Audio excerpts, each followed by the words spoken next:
Okay, so here's today's crazy story. So you never know what life is going to throw at you. So I get up at the crack of dawn because it's Tuesday and I have to do my workout.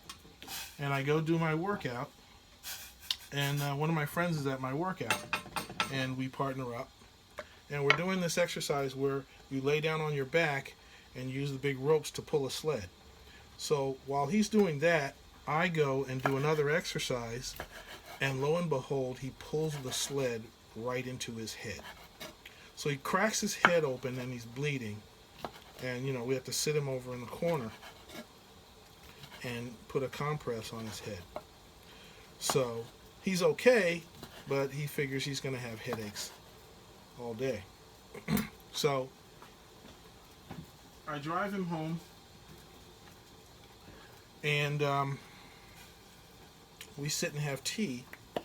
And while we're having tea, a friend of his, a mutual friend of ours, calls and says, she's had this informal contract with somebody,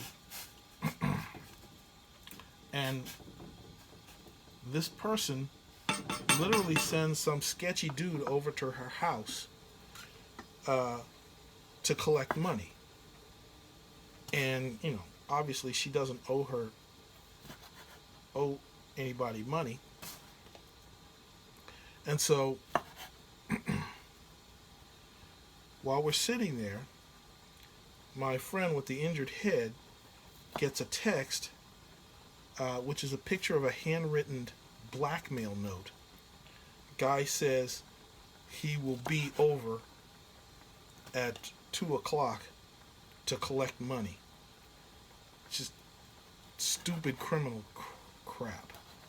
So we get on the phone. We assure our friend that nothing's going to happen. And obviously we're going to call the cops. And so that's the end of the morning.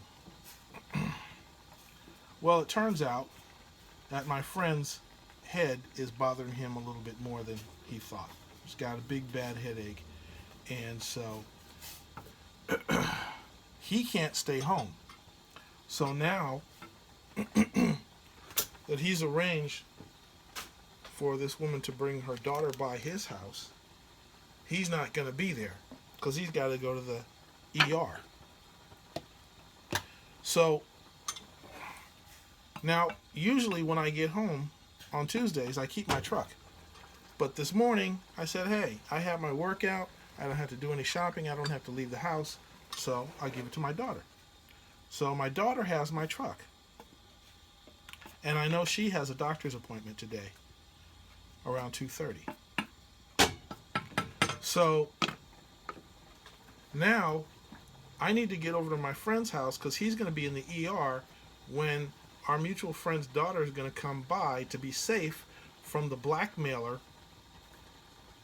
and I don't have my truck. So I said, well, maybe I can Uber it, but I don't want to take a chance. So now I have to call my wife to see if she can pick up my daughter and that they can bring my truck here. But there's a complication because my mother spent the night at her friend's house and she's going to come home and she doesn't have a key.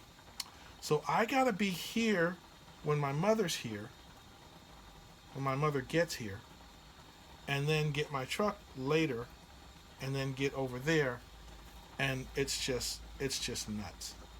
So, but that's what neighbors and friends are for. We look out for each other and we do what we need to do because you never know. So I have about 12 minutes to eat this bowl of ramen. Hope it doesn't burn my mouth. See ya.